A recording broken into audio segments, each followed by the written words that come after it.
Good morning, everyone, and thank you for joining us today as we explore the issue of consent in CHC. I'm Julie Sutton, the Director of Operations for CHS Healthcare. CHS Healthcare has worked across CHC for many years, undertaking reviews and assessments, audits, and providing full end-to-end service, as well as providing the care track and broad care software. We actually have around 350 people on the webinar today, which is great, from right across the country and from all different job roles which relate to CHC. So it's great to see the breadth of attendees. So thank you for joining. Before we get into any housekeeping, I just want to pass over to our panel today so that they can introduce themselves. Yvonne. Okay.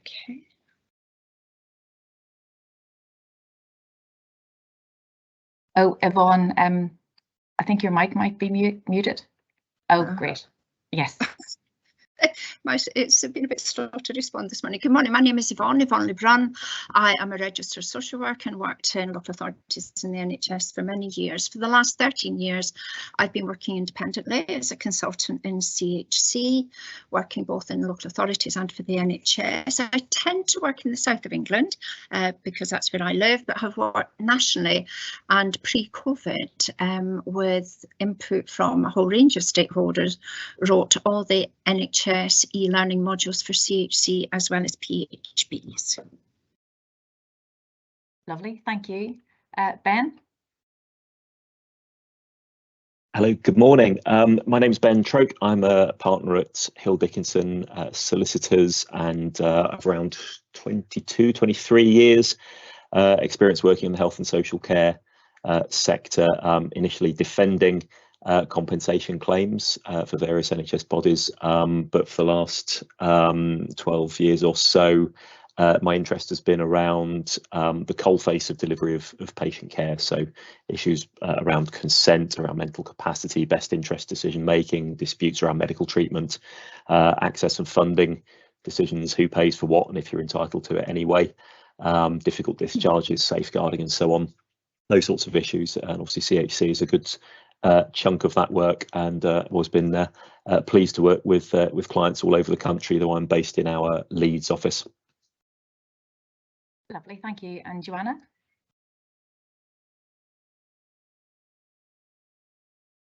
Oh, Joanna, you're still on mute as well. I'm sure it'll happen to all of us as we go through at some point. I thought I cracked it. Good morning, everyone. Thank you for having me. My name's Joanna Creighton, and I'm also from Hill Dickinson. I'm one of Ben's colleagues. I'm a legal director, and I work out of our Liverpool office. I've worked for Hill Dickinson for 15 years, specialising in health advisory work, and I've had a special interest in NHS continuing healthcare for that time and provided lots of advice to CCGs and PCTs before them on all sorts of funding issues. Lovely, thank you so much for being here today and for sharing your thoughts and expertise on this topic. So we know that consent is a burning issue across CHC at the moment, and I hope today we will be able to answer some questions, give you some useful insights and advice to demystify this aspect of CHC. To that end, we will be discussing the following questions today. So what does the current law say about consent? When is consent required for continuing healthcare? What practical steps do you need to take in seeking consent? What further knowledge and support is needed to navigate consent and continuing healthcare? And has the newly published guidance regarding consent in the updated national framework provided clarity regarding consent requirements for continuing healthcare? Before we get started, actually, just some housekeeping. It's a Microsoft Teams live event, which means that we can't see or hear any of the audience. So there's no need to worry about having your camera off or your mic muted or anything like that. However, we would love to receive your questions. So if you have any questions, please input them into the Q&A function. We'll watch these as we go through and then gather them into themes and then ask them at the appropriate time. So thank you very much for that. So if we move straight into the first part of the discussion, what does the law say about consent in CHC, and when is consent required for CHC? So turning first to Ben, can you please explain the basics of consent as the law explains it, and has anything changed in the law recently? Thank you. Off mute, excellent. Start with a few thoughts about consent generally before then trying to apply it to the CHC context, because I think that's helpful. Sometimes there's more heat than light around the nuances of the CHC process. So the basic principles I think are useful to start with. So The importance of consent is all about respecting an individual's autonomy. What happens to me, what happens to my body, what happens to the stuff that's mine, like my personal information, like my confidential medical information. It's all about respecting an individual's autonomy. Okay, and to start with, put children to one side. We're talking about adults, so there's no issue of parental responsibility or parental consent. We're talking about adults. Now, there are three key elements for consent for an adult making decisions for themselves. Their consent must be voluntary, not coerced, not under duress. We'll probably take that for granted largely for today's purposes. We'll put that to one side. The second element is capacity to make the relevant decision.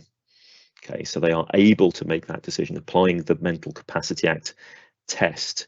We will come back, no doubt, to talk a little bit about capacity in patients who can't make the relevant decisions that we're talking about, and how you then get into best interests decision making. But the obvious thing from the need for capacity to make the relevant decision is to focus clearly on what is the decision that needs to be made.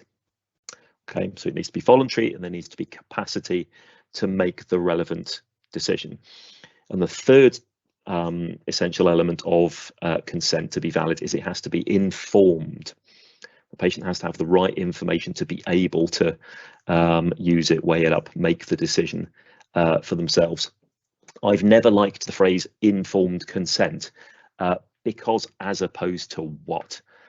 There is no such thing as uninformed consent or partly or misinformed consent. The best you've got is compliance. For consent to be valid, it's got to be voluntary, capacitous and informed. So I don't like the phrase informed consent. I always push back on that. You've either got consent or you don't. The only thing that has changed in the law on consent substantively, and I don't know if you can call it recent, it's 2015, I think, is the Supreme Court judgment on the case of Montgomery, which talked about the question of what is the relevant information that a patient must be given. And it shifted the goalposts from what the reasonable doctor would tell them to what this patient wants to know and what the reasonable patient wants to know. So it moved from the medico-centric to the patient's perspective. I don't know you could call that recent, to be honest. And there's nothing in the framework, the new national framework for CHC, that changes the substantive law on consent. There's nothing in there that should be new, and there's nothing in there that should be surprising. Okay, so taking those three elements, trying to apply them to the CHC framework. 2 points. You need to focus on the decision. What is the decision that needs to be made, and what are the options? And things only become a question of a patient's consent, and therefore a question of their best interests if they are unable to consent or make that decision for themselves, if it's their decision to make, if it's the patient's decision. The thing that's changed in the framework, the thing that's lengthened it and doubled the length of the framework, is that instead of treating consent as if it's one bundled up issue, it's separated out three separate decisions. So the new framework, and this is reflected to some extent in the new form, talks about participation in the CHC process, physical examination for the purposes of CHC eligibility assessment, and sharing of information. And we'll come back to this, and others will have a lot to say about the implications of this, but just very quickly take those three things in turn. Participation in the CHC process, that's only the patient's own decision to make to the extent of how much they want to engage, how much they are going to get involved. It's not an option for the patient for there to be no CHC assessment at all, because there is a statutory duty on the CCG today, on the ICB soon. They must carry out a CHC assessment. So it's not the patient's choice whether there is an assessment or not, therefore not a matter of consent, therefore not a matter of best interests if they lack the capacity to consent. It's a bit like I'm going to have my annual appraisal on Monday, whether I like it or not. It's not my decision whether it happens. It's my decision. Hopefully it'll go better for me if I get engaged and cooperate. Okay, so that's a really important point. It's not the patient's decision to make whether there is a CHC assessment or not. Okay. The physical examination I gather is rare, but of course there shouldn't be a physical examination without there being a best interests decision for a patient who can't decide for themselves, or without the patient's consent if they can decide for themselves. That's perfectly straightforward. The third leg was the information sharing. It is not, as default, a matter of patient consent to share information with professionals, because professionals are entitled to all the information necessary for the statutory obligation to assess eligibility under the legislation already. The bit that is a matter of patient consent, and therefore best interests if the patient can't make that decision for themselves, is sharing information with others, with friends, with family, with other representatives. And that's the way the framework breaks it down into those three questions. And I think those are the important things to bear in mind. The distinction between what is a patient's decision, and therefore what they need to be asked, and what the patient needs to be told there will be a CHC assessment, because it's not their decision. So that's pretty comprehensive, but I hope it's useful to set the parameters for the rest of the discussion. That's great, thank you, Ben. And Joanna then, so when is consent required?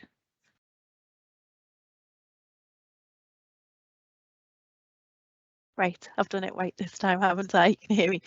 So Ben's obviously covered the different questions that we're talking about, and when consent is required for each of those. So what I want to do now is hone in on where in the CHC process ought we to seek consent to add to this.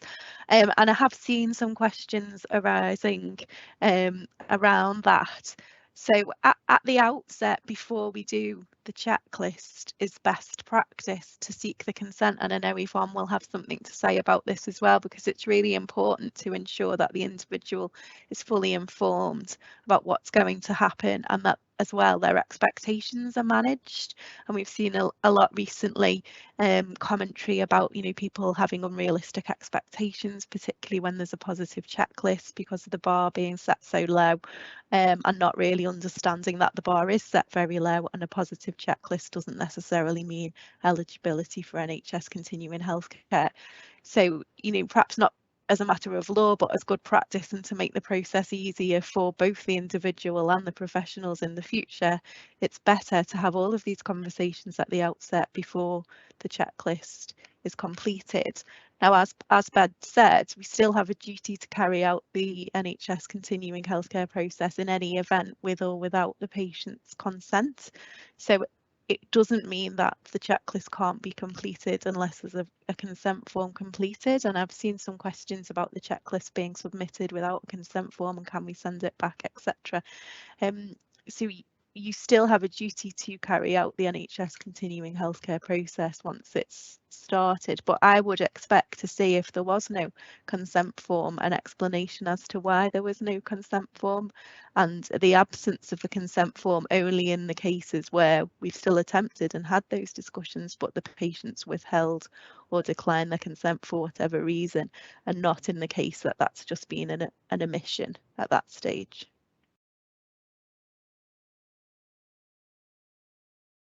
Thank you. And Yvonne, any reflections you'd like to add on that?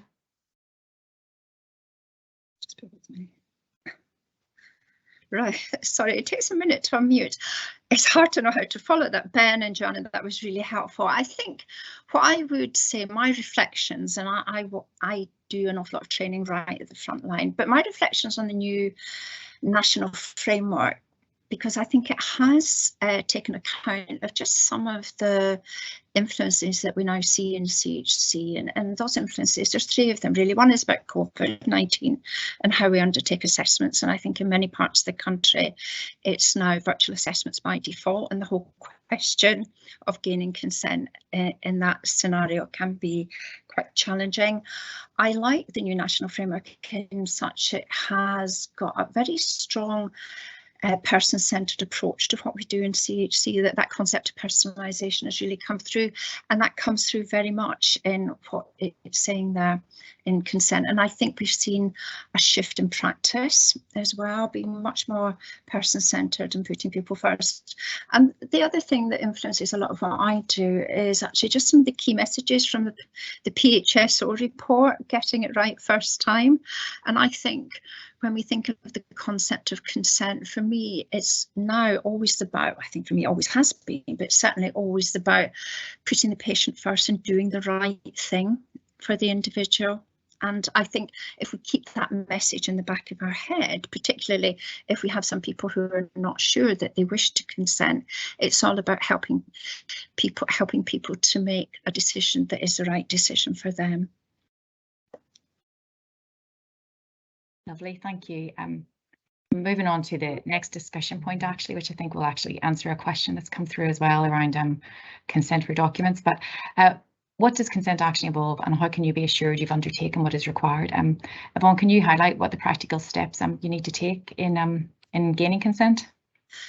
Yes, I mean, this is my take on it, but I think there are some steps that you need to take before you seek consent. And obviously we're talking about seeking consent for people with capacity. The first is the process, and this is about a process that people should be undertaking before we actually look to seek consent. And to some extent it was what Joanna said, which is it's really important that people know and understand about the CHC process, so that they know what's involved, what the impact it might be in terms of just that assessment process, because it's a bit of a bumpy ride for some people. The CHC assessment process can actually be quite challenging in terms of people understanding their own needs, or indeed their family members' needs. So we have to make sure the person's fully informed and involved in the process, and make sure that we take their views into consideration. And for me, that's the people that are actually filling in the checklist, putting the referral into CHC. This is very much before it even hits the CHC desk and the 28-day clock starts.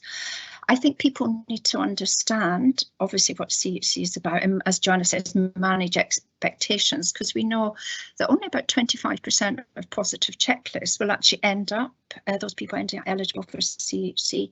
But people need to understand the implications financially and their ongoing care. And I think we need to ask, even before we seek consent, is to just check out what concerns they've got about being assessed for CHC. And I think that is quite, that happens to quite a lot of people, because they're not too sure of what might happen depending on the outcome.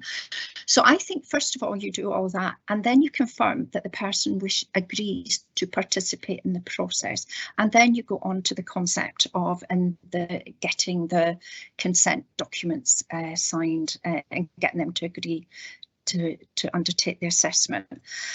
I think, as Ben already said, the fact is that ICSs, we have a statutory duty to assess, and that we will assess whether or not they give consent. I think people need to understand, if they're not going to consent, that actually the assessment will go ahead, but technically it will be a paper-based assessment, and it may affect the quality of the exercise and the outcome. And I think people don't really understand, and I think it's been quite common until quite recently, that actually within health and social care organisations, we do have the power to share, we do have the authority to share information even without consent. But I think people need to understand that when we're sharing the information, it's about sharing it with third parties. And the question, I think we'll be talking about it later, is who those third parties might be. I think in terms of making sure we've done all the right things, we have to remember people, when they consent, they don't need to consent to share with everyone. People can consent to share information with, say, one particular family member or one organisation that they've maybe worked well with that might be offering the care for them if they're in a nursing home, for example. It's okay. People also need to understand they can change their mind. And I think there's this sort of question throughout the framework: how often do we need to revisit and take consent and get consent? I think practice in many areas is that we do actually refresh consent at every stage of the process, but we have to remember that at every point in time, people can choose to withdraw their consent. I think, Joanna, you said that it's important that if decisions are being made for people perhaps not to consent, that all those decisions have to be documented, because it's perhaps about a challenge that could come later on. So I think if you carry out all those things on the whole, you will find that we've ticked all the boxes. You've asked me, John, who needs to be involved. Well, obviously the individual needs to be involved, and the person seeking consent, and the family would only be involved in a full assessment if they actually consent to that happening. In terms of escalation, I think one of the things that we've not been so good at, and I think the new national framework will perhaps encourage us to do that, is seek a process of escalation. How do we deal with circumstances when people are not going to consent to a full assessment? And I think that might be for discussion later. Okay. Thank you, Yvonne, for that. Yeah, we've had quite a few questions come in actually around if the patient does decline to give consent, then how are we able to obtain, and we're unable to obtain sufficient records to conduct a robust MDT, how do we actually proceed then? Oh, sorry, Yvonne, you're still on mute.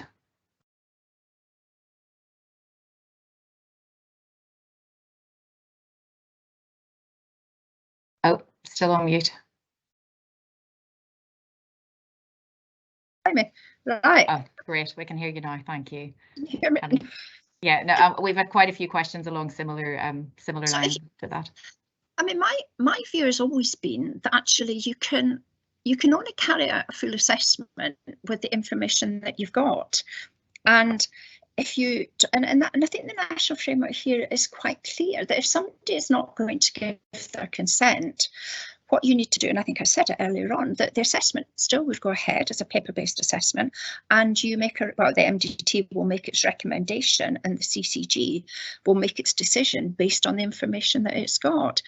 And now you might argue, and I guess maybe that's where some of the questions are, if you've not got enough information to undertake a full assessment, you have to undertake the assessment with the information that you've got and make the best recommendation you can. And I think it goes back to what I said earlier, Julie, which is about people and people at the front line sharing with people what the consequences of not giving their consent might mean, and the consequences of being able to make, for the CCG to be able to make a decision on eligibility. Because one of the things that I'm very mindful of, and it was the National Audit Office report, remember previously, before the 28-day rule was introduced, people were often having to wait years. At times, it was up to 2.5 years for a decision on eligibility, because we were constantly looking to get more information, to make the decision. CHC is an assessment at a point in time, and you have to do your assessment at that point in time with the information that you've got available. And we cannot get into this sort of circular argument of constantly seeking more information to be able to make a decision. We make the decision based on the information we've got. That's certainly my opinion. We use our best efforts. We can undertake a paper-based assessment if people aren't going to give consent. And as far as I would say, that's how we have to proceed. We have to make the decisions on eligibility at a point in time with whatever information that we've got, as long as we use our best endeavours to get it. But if people aren't going to give their consent, then that does, of course, it doesn't make it an easy and a robust process. Yes, I would agree with that, actually. Joanna, anything further you'd like to add, actually, about any other knowledge or support that's required to navigate consent and continuing healthcare? Yeah, thanks. So it's really important that managers know and understand the rules around consent in CHC, and that's just not only in the actual coalface of CHC services, but all the other organisations that work together, so local authorities in particular, hospital trusts, primary care community services, and particularly those who refer people to CHC assessments. So one thing that we have said at the outset is that the law hasn't changed. So some of this is people's bread and butter, and it's just applying it in a different scenario. So it shouldn't be scary.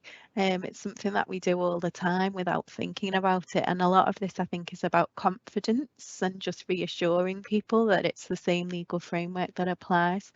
And I know that there will be, you know, further workshops and training and supporting information released. I do appreciate that the information side of things and the GDPR is quite complex and is a little bit off-putting, and some people might feel unsure about that, but again, I think it's a matter of confidence and getting used to things and using it.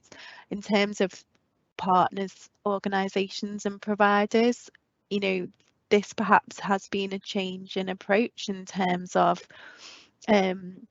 actually saying we don't need the patient's consent for certain information to be shared with us. And to GDPR, there's some information that a CCG or an ICB in future can obtain in any event, and there are justifications in the GDPR for that to be shared as part of the management of healthcare services and the provision of healthcare services. And perhaps other partner organisations on the receiving end of those requests might not feel in the same way. So I can see that more information and support will be required, and local policies being worked through to ensure that there is that flow of information where the CCG or ICB is entitled to it. Thank you. And Sorry, Julie, do you mind if I just jump in there, please? Because I think there's a really important point to make here. Some of this is a bit confusing and a bit contradictory in the way that the language is used, and I think we make it worse for ourselves at times. I don't think we should be talking about a patient refusing to consent to a CHC assessment, because it's not a matter of consent. It is not their decision to make whether there is a CHC assessment or not, unless we're talking about the very narrow physical examination, which of course is their decision to consent to or not. But consent to the CHC process to assess eligibility is not the patient's decision to make. They can cooperate with it, they can choose not to cooperate with it, but it's going to happen anyway, because Regulation 21 of the standing rules, until we get new regs for the ICBs, says the CCG must carry out an assessment where the trigger criteria are met. It does not say you must carry out an assessment if the patient consents to it. It is not a question of consent, and even describing it in terms of a patient refusing consent to be assessed, unless we're talking about the physical examination, suggests that we are giving them the option as if it's their option, and it is not. And I think we might do ourselves a favour if we didn't frame it in those terms. The only things which are their decision to make are consenting or refusing to a physical examination, or consenting or refusing to information being shared with others, because the default position is that information is shared with health and social care professionals by the operation of law already. And if we used consent and refused consent only for the decisions that are actually the patient's to make, I think we would take a fair bit of mud out of the water as well. Thank you, Ben. One of the questions then that's come through in that regard is then why bother with consent if it does not really matter whether it is given or declined by the patient? Do you want me back on that? Yeah, that'd be great. Actually, get your view. Okay. I suppose two things. Some things are the patient's decision. Physical examination, sharing information with others. Those are the patient's decision. They are properly framed in terms of consent, and if someone can't make that decision for themselves, they're properly framed in terms of best interests. But the other reason to look at it in that way is about engagement. It's about cooperation. It's about collaboration. I'm not for a minute suggesting that we start this by saying this is going to happen whether you like it or not, in that quite so assertive and abrasive way. It's a process that works much better when it is done with someone, not to someone. But I don't think we do ourselves any favours by using language that suggests it's their decision whether it happens or not, as if they have a veto. And I think that causes some of the problems that we have, because clarity about what is our decision, what is their decision, and good communication and good management of expectations, getting all those things right, reduces the heat, the confusion, the conflict. And I think, can I step in? I think I mean, I fully support that, Ben, and it's what I said earlier. I mean, the assessment is going to go ahead, and of course the best thing is that people wish to engage in that process. I think the key thing is for people to understand that giving consent enables a better assessment to be undertaken. It's a more robust process, and it will have a better informed outcome for the individual involved. And I think that is the message that we have to try and get through, which is we're going to do it. the assessment is going to go ahead, and actually it would be a much better experience for you, and we get a better outcome if we were able to gain your consent and share information with people. So while those people might not necessarily need to have that information shared during the assessment, they certainly will need that information shared if they're found eligible for CHC, and care arrangements need to be put in place, because at that point in time we certainly do need consent, because that is the third party, and that is also about hands-on care for people, which is one of the things that Ben and Joanna talked on earlier. That's great, thank you, Yvonne. Just moving on to the next discussion point then. So the framework reinforces the need for intelligent conversations at the outset to ensure the informed nature of the person's involvement, and this to include correspondence suites and local policy revisions. Yvonne, could you talk us through the requirement for correspondence and local policy revisions? Well, I don't know what they're doing all over the country, but I certainly think some ICBs have woken up to the fact that we're going to have to revisit the current policies that we have within CHC, and we're also going to have to revisit the correspondence that is going out to individuals. And in fact, some of you here in the room today will know that that's exactly what I'm doing in Dorset CCG, where we will be updating our operational policy, but we've also updated our PHB policies as well, taking very much a sort of personalised approach. I would, to some extent, the intelligent conversation at the outset. The important thing is that people know what is involved before they embark upon that CHC journey, that it is explained to people at the beginning of the process. And there's something about how we correspond and how we communicate with people. And it's quite, and Ben, you mentioned that, I mean, there is a view that actually the assessment will go ahead, because actually the ICB has got the legal right, a statutory duty to undertake that assessment.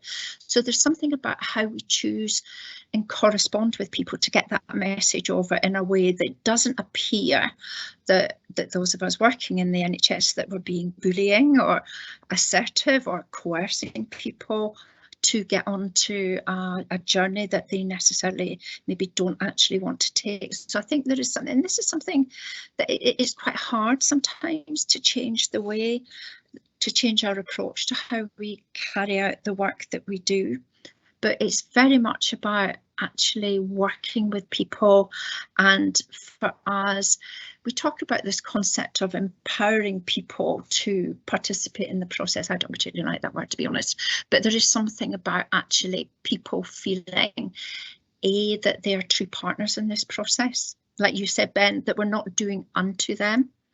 The fact is we have a statutory obligation to carry out those assessments, and for me, in terms of correspondence, it's the language we use in our behaviour towards people when we are going to be doing those assessments. In terms of policy revision, my view would be all the ICBs need to take a quick look and see, do your policies on CHC, do they actually fit into our new national framework and what it's saying about consent? Yeah, have a look.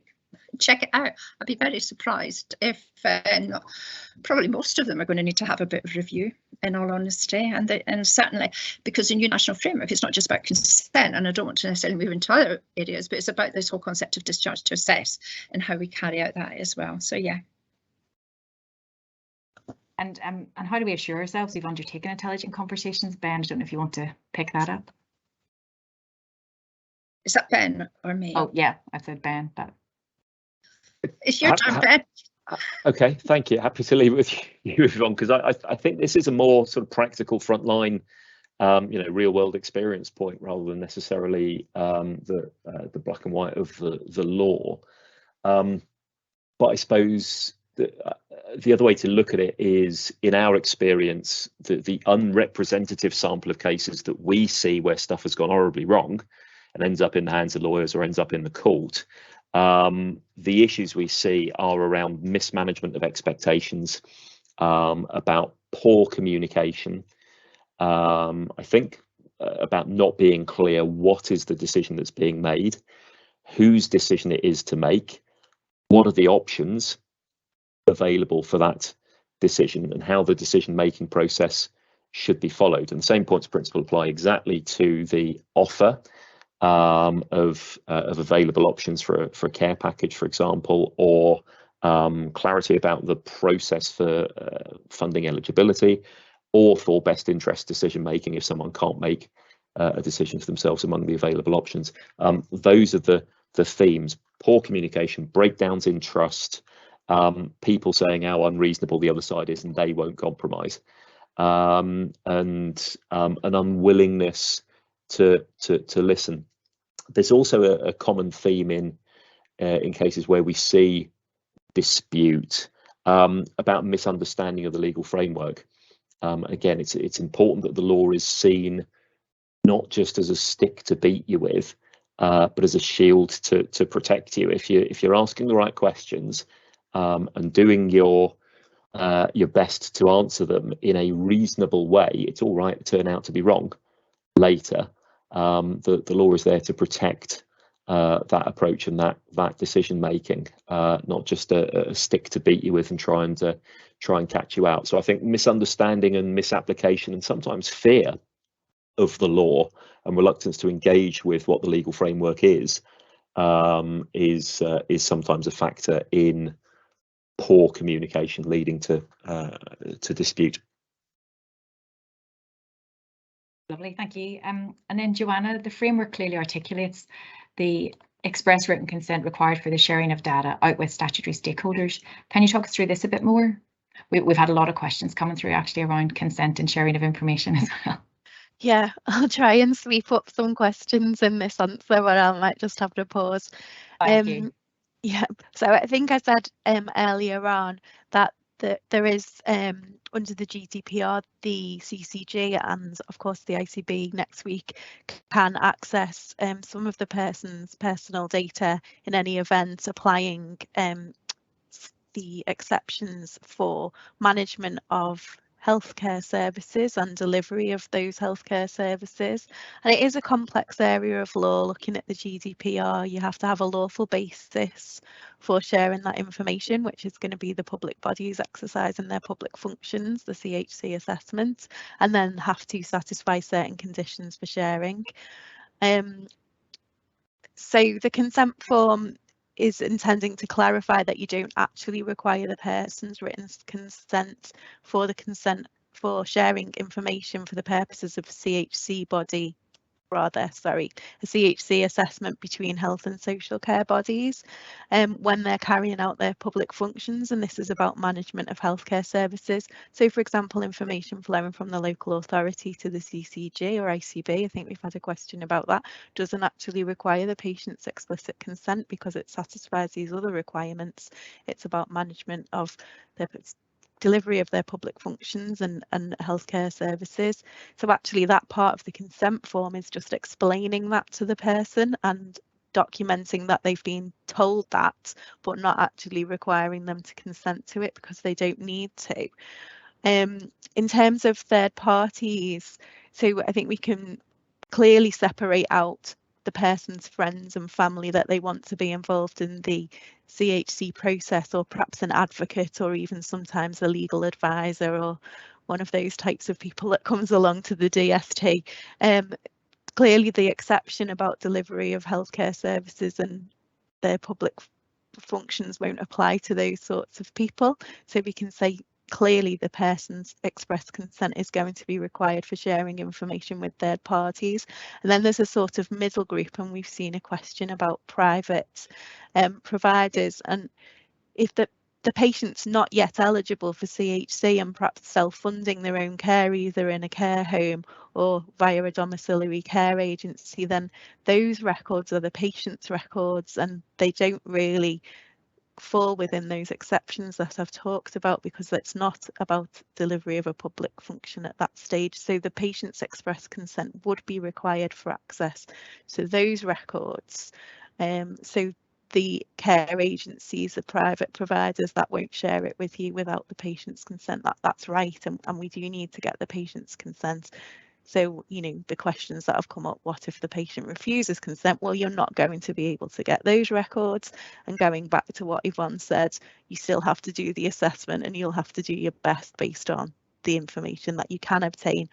I think GPs are an interesting one and might see themselves as falling outside of the group that we say we can access because they have a bit of a hybrid role. I would say that in my view the exception would apply also to GPs, but I can see that GPs might perhaps have a different view to that and still be expecting to see consent forms completed for themselves. So again, that's why I was saying earlier about agreeing local processes, communication with your partner agencies, and perhaps some communication going out to GP practices, setting out the legal landscape and the expectations. With the change to ICBs coming up, what a great opportunity to review all of those processes and communicate with the GPs in the area. I think I've picked up a few questions along the way there, Julie, but let me know if there's anything I've missed. I think you have. Thank you, Joanna. I think probably another question for yourself and Ben, that the theme seems to be coming through around, if we do undertake an assessment with limited information, would this not lead to more appeals or cases being referred to panel, or have there been any legal challenges for MDTs completed without patients' consent? Yeah, I did want to say something about that actually, Julie. Thank you. So I don't know of any. Certainly I've not acted in any, I've not come across any, perhaps Ben has a different view, but if the patient was to challenge the assessment going ahead without the consent, so it perhaps be on two grounds. First of all, I didn't want you to do this assessment and you shouldn't have because I didn't consent to it. Well, that's going to fail very quickly because you have a legal duty to carry out the assessment. So that doesn't trouble me at all in terms of any legal risk of challenge. Perhaps another way, because people do tend to like to have their cake and eat it, is say, oh, I didn't consent to it at that time and that meant it wasn't very thorough because I didn't consent to my records being obtained and I wasn't eligible and I should have been. And that's really going to be defensible because of the conversations that you've had with them at the outset and explaining to them about the implications, making it very clear that that was their decision, those are the risks, and they accepted it. So that's where the consent form's important, to demonstrate those things that were explained, and perhaps some additional documentation at that stage really to really reinforce when someone's declining the process that they've been told about the risk, that it will go ahead without them, but that the information may not be as good as it would otherwise have been with their cooperation, and that's a risk that they've chosen to take. So it's a typical lawyer answer here, but you will be saved by the documentation that you've made to demonstrate what's been explained to the patients and what they've accepted. That's great, thank you. Ben, Yvonne, I can see you on my screen nodding along. Is there anything else you guys want to add on that, or sounded pretty comprehensive from Joanna? I'm jolly good. I've unmuted my microphone.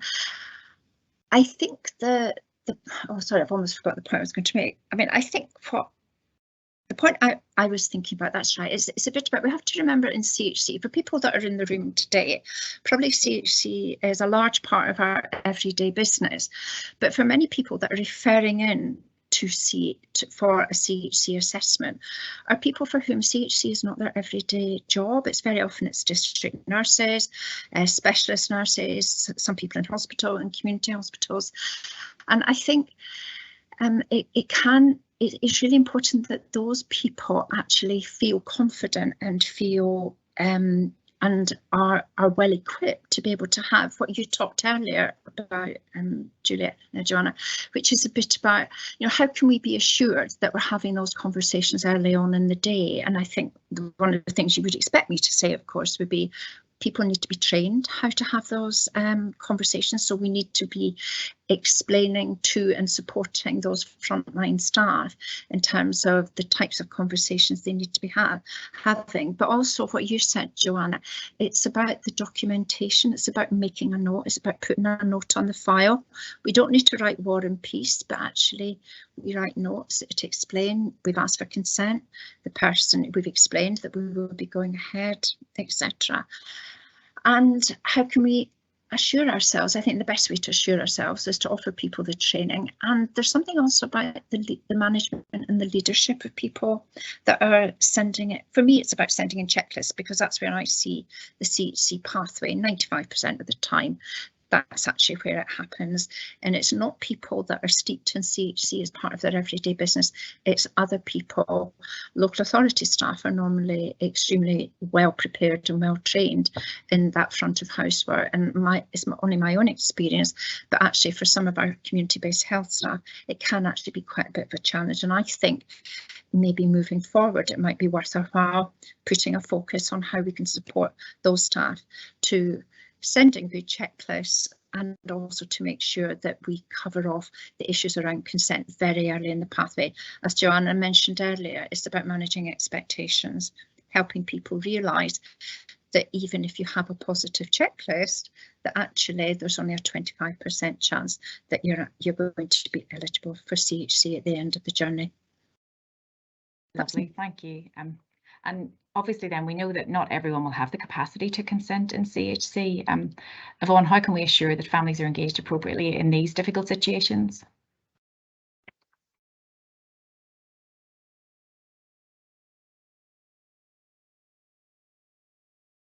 Still on mute, but you are.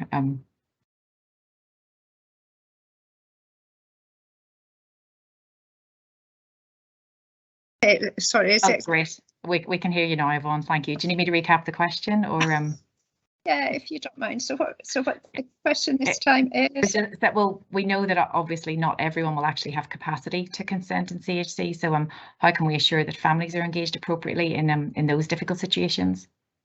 Well, my understanding is that families as family members have the right to be engaged, and that we involve them in the process, and that we have meaningful conversations with them. I mean, I'm not going to mention lasting power of attorney, and I'm not going to mention any of the issues around dolls, etc. But I think the whole journey, even if people don't have capacity, we have to make sure that families are appropriately engaged and have the right, that we invite them, that we correspond with them, and we include them in the discussions wherever we possibly can. I think. Great. Oh, sorry. No. Okay. No, that's great. Thank you. I was just then, you touched on it briefly, and I'm just going to say that other issue then is dolls actually, and how does this relate to dolls and LPS? I don't know, Ben, if you're able to come in on that. I'll have a go, but before I do, can I just say something about best interests and other people making a best interests decision? I think it's meaningless to talk about a best interests decision unless it's a decision that would have been the patient's to make for themselves if they had capacity to make that decision.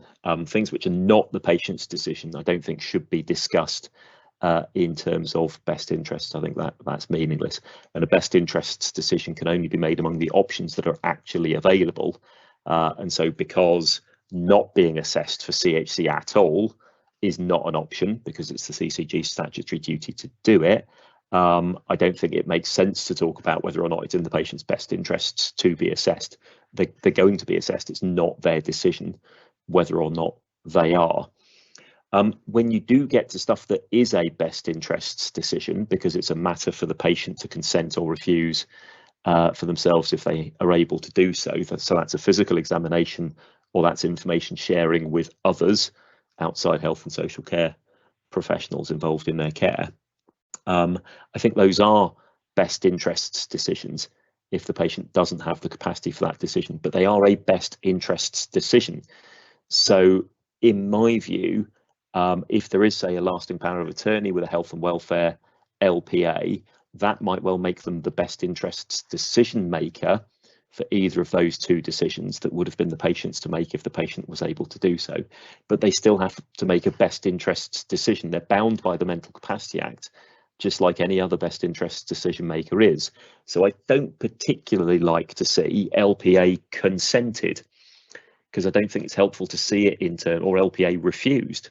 I don't think it's helpful to see it in terms of an LPA having the power to consent or refuse, as if it's their decision from cold at whim, even if there is an LPA for health and welfare, because holding a power of attorney obliges you to make the best interests decision. And so if an LPA is refusing, say, something that obstructs the CHC assessment process, it's not just up to the LPA to decide however they like. It's got to be in terms of the patient's best interests. And I think if that can, if there's a concern about that, then it can and should be challenged. In terms of deprivation of liberty, honestly, that is a whole nother can of worms. Those on the call are probably well aware that there are certain implications if a patient does not have capacity to consent to the arrangements that are made for their care, for their accommodation. And if those arrangements are intrusive, coercive enough to amount to a deprivation of liberty, defined as you're under continuous supervision and control, you are not free to leave, then the question we have to answer is, what legal process is there in place to authorise those arrangements, to make sure there is independent scrutiny and a right to challenge those arrangements because they are so intrusive, coercive, restrictive. Even if they're in the patient's best interests, they still demand, as a matter of proportionality, an independent process of scrutiny. Now, at the moment, we have DOLS, the deprivation of liberty safeguards, that run in care homes and hospitals over the age of 18. And if you're anywhere else, then any deprivation of your liberty, or if you're under 18, needs to be considered by the Court of Protection. Now, all that's going to change with the liberty protection safeguards and the LPS. My best guess when they're enforced is going to be April 2024, which I'll explain if anyone wants me to. From April 2024, I think the liberty protection safeguards are going to put a new role on the ICB, replacing the CCG, where there is a deprivation of liberty for which the ICB will be treated as responsible because it arises in the context of CHC funding. And there's going to be more cases because the Cheshire West definition, that continuous supervision control, not free to leave, isn't being changed at face value. So there's just as many people as are currently in DOLS, and there's all the people who are outside the scope of DOLS who are deprived of their liberty in the community. There's going to be a lot more cases for ICBs to deal with under LPS than there are today for CCGs to deal with under DOLS. And I think the burden of dealing with those cases is going to be much greater because the ICB is going to have the role of reviewing and authorising them as the responsible body, replacing effectively the role of the court at the moment for DOL in the community, as well as the local authority role within DOLS. So there's going to be a lot of change, and it all hangs on the ICB's responsibility for an individual patient as a CHC funded package. But I think there's so much there to talk about that it probably justifies a session of its own, perhaps another time. Lovely, thank you. Just at the last minutes, I'm actually just reading through the questions that have come through because I think quite a lot had similar themes. So I think we've captured most of them. There is one around, there's a question of which body, i.e. who is responsible for obtaining consent where required in the CHC process. Local authorities routinely refer individuals to CCGs using the CHC checklist. In these cases, is it incumbent on the local authority to obtain consent, or can they assume that this will have to be undertaken by the CCG once they receive a checklist with no consent? Joanna, Ben, Joanna, do you want to take that one? Yeah, I don't mind picking up on that. Thank you. Yeah, so I mean, ultimately the CCG or the ICB from next week is the statutory body that's responsible for all of this and ensuring that the steps are taken appropriately and the laws complied with. So it will be ultimately the ICB that's responsible for this. But a lot of the beginning of the CHC process is carried out outside the ICB before it gets to them. And that's why it's really important to have engagement with partner agencies and discussions and agree local processes and procedures, because ideally these conversations and this process should be happening at the checklist stage and before the checklist stage, and any other organisation referring in by carrying out a checklist is doing it on behalf of the ICB. You know, CCG right now, well, I'll say ICB for speed, and you know, it's again a great opportunity to look at those processes and ensure that where that is being carried out on behalf of the ICB, the requirements are being done. So although it's not a legal requirement on, say, a local authority, the ICB ought to be saying to its partner local authorities, when you carry out the CHC checklist, we expect you to do X, Y, Z as part of that process.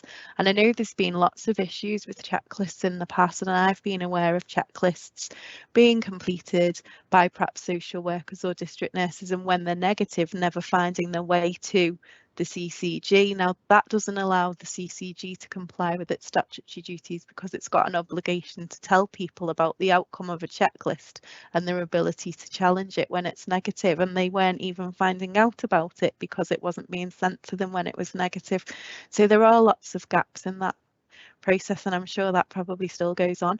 So the ICB really needs to kind of have a hold of what's happening with the checklists, and it is ultimately responsible. But I think, like I said earlier, if a local authority or any other agency is sending in the checklist on its own without a consent form, I would only expect that to be in the scenario where the person has withheld consent, and there to be an explanation why there's a lack of a consent form, and not just because we're only doing the checklist and over to you and we want you to do the rest of it. I think Yvonne wanted to add something. Oh, Yvonne, you're on mute, Yvonne. Thank you, Joanna. Can you hear me now? We can indeed. Sorry, because it doesn't always tell me on the screen. I just wanted to pick up, I mean, what you're saying is right, Joanna, but it's very much about, I think, in this whole process that we need to put the patient first, because actually, if a consent form does not come in with a checklist, then it actually delays the process further down the line. And it's not difficult to fill in a consent form. It's all about, I think, doing the right thing at the right time. And the right thing is to get consent as early on in the process as you possibly can. And that's at the beginning of that CHC journey. And I think the other important thing, you talked about negative checklists. One of the things that I do in my training is just to remind practitioners, and it's very often, well, local authorities, social workers and district nurses, that actually you need to send in all negative checklists as well, because it's not just about the CCG undertaking its statutory responsibilities, but sometimes checklists don't come up with the right answer. At the end of it, sometimes people don't add up the domain levels correctly. So it maybe comes up as a negative checklist when in fact the person has got an A score in one of the starred domains. Sorry, I know I'm talking sort of technical detail here, but it's actually very often missed that actually at the front line, people are filling in checklists. They maybe have an A in behaviour, but they don't have many other high-level needs. The patient is told, the person's told that it's a negative checklist. Actually, an A in a star domain gives you an automatic entitlement to a full assessment. And that's why sending in negative checklists is not just about the CCG or ICB fulfilling statutory responsibilities. It's about doing the right thing for the patient. It's about doing that second check to make sure, has it been added up? Because if you're not careful, some people will be denied the right of a full assessment when in fact they should have had it as well. And I think it's about local protocols and agreeing that actually consent should be sought right at the start of the journey, when we're giving people information, we're giving them the Department of Health leaflet, which explains what CHC is about. When we're considering also, if somebody is on their own, it could be a frail elderly person, family live at a distance, and it's then a bit about, they might need an advocate to actually help them on that journey as well. And that consideration needs to be given at the very beginning as well. Of course, you do need to consent to refer on to an advocacy service, but having said that, it's about good CHC is about if we get it right at the beginning, if we do the right things at the beginning, because I'm sure Joanna and Ben, but an awful lot of the cases I guess you're looking at, as you mentioned earlier, Ben, is when the right thing maybe hasn't been done earlier on in the process, and you end up having to unpick and untangle a whole mess that actually it didn't really need to happen. So consent at the start of the process would certainly be my advice to ICBs. Lovely, thank you. Thanks so much for that. And then presumably where we do get consent in the process, that actually that consent stands until at some point it would be rescinded later on, or when capacity would come into question. Yeah, okay, lovely. Thank you so much. So today we have heard a lot about consent and the law and what consent actually involves and what this means in practice, as well as actually what happens when not everyone has the capacity to consent. So hopefully you have find this session useful today. And as I say, thank you very much for joining us. It's been great to have so many people take part in the call and take part in the discussion as well. It was a little difficult to keep up with all of the questions actually that were coming through. So hopefully we've pretty much covered all of those. We do very much look forward to hosting you at our next webinar. Given the discussions here, no doubt we'll be hosting one in the future about DAWs and LPS as well. But if there are any other topics that you'd like us to cover, then please do drop us a line. The email address for that is olivia.roden@chshealthcare.co.uk, olivia.roden@chshealthcare.co.uk. That's it for me. Thank you very much. Thank you very much to the panel as well. It's been a very interesting and informative discussion. So look forward to the next one. Thank you. Thank you. Bye-bye.